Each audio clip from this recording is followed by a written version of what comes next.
8-Bit Christmas, a brand new Christmas movie came out this year, but I'm not really sure it's a Christmas movie. Let's talk about why. 8-Bit Christmas is a movie in which a father tells his daughter about how he got his first Nintendo Entertainment System, a present he wanted all his childhood, and how it was the pinnacle of his childhood. He needed to get it and was always coming up short. Telling this to his little daughter who wants an iPhone really, really badly. He tells her, I wanted this thing more than you wanted that thing. She doesn't believe him. He tells him the story of how, and we see a flashback all the way into the 80s, which is pretty damn interesting. So I've been busy watching a lot of Christmas movies lately. You're going to see all that content on the channel pretty damn soon. But one thing that caught my eye was 8-Bit Christmas this year, a new Christmas movie that came out this year. I knew I had to watch it because the poster and the artwork are pretty spectacular. It's got Neil Patrick Harris in there, who's a really funny actor. So what I was met with 8-Bit Christmas was a movie that, like a lot of movies that claim to be Christmas movies, are generally just standard movies telling a certain story which just happens to be set at Christmas. They're not necessarily Christmas movies, but they put Christmas in the title, they're going to get a few more sales. And that's definitely the case here, because while Neil Patrick Harris's character is telling his daughter about how he got his first NES and how he wanted it as a Christmas present, the movie's kind of set at Christmas in that element. A lot of the movie is just based on how the kid wants the NES and about how his friend had this NES and then all the kids in the neighborhood wanted an NES.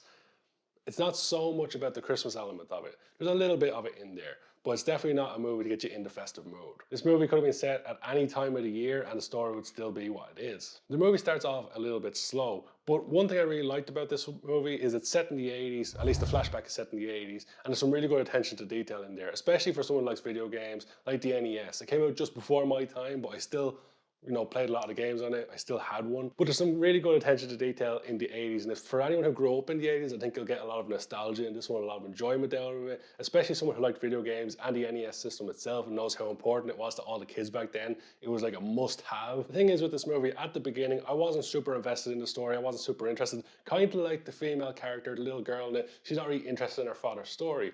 But the more he tells, the more intriguing the story gets. And I found myself, similar to the little girl in the movie, getting more and more invested in the story and wanting to hear more and more and more. To the point where when the movie ended, when the story wrapped up, I was actually feeling quite good. It was quite a feel-good movie towards the end. There's nothing special in terms of the visuals or the score or any certain element of the filmmaking within this one. But the story itself is enough to hold this one together for a very interesting movie. Now, if you're going into this one expecting a full-on Christmas movie that's going to get you in the festive mood, you're shit out of luck. It's not going to be that.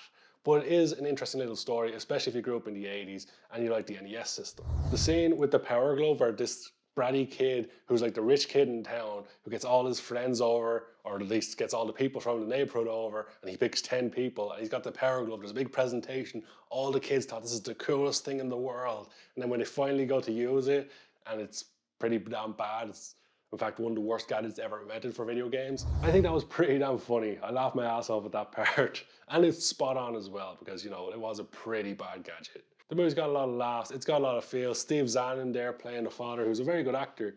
It was nice seeing him pop up in this one. I think he's done a very good job. What I will say about 8-Bit Christmas is that while the Christmassy element isn't great, it's not really there at all, apart from minor moments, the story overall is really well told. The connection between the characters is really well done. The flashbacks to the 80s is fantastic. And overall, I think we just got a very enjoyable movie here. It's definitely one to check out.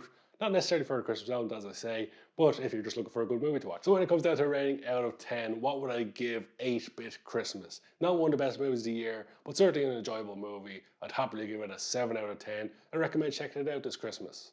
Although, as I mentioned, it's not super Christmassy, but it's got some Christmas in it. So this is where I throw it over to you guys, because I want to know all about 8-Bit Christmas. Did you love it? Did you hate it? Let me know in the comment section below. And with all that being said and done, there's only one thing that's left to say. That's thank you so much for watching.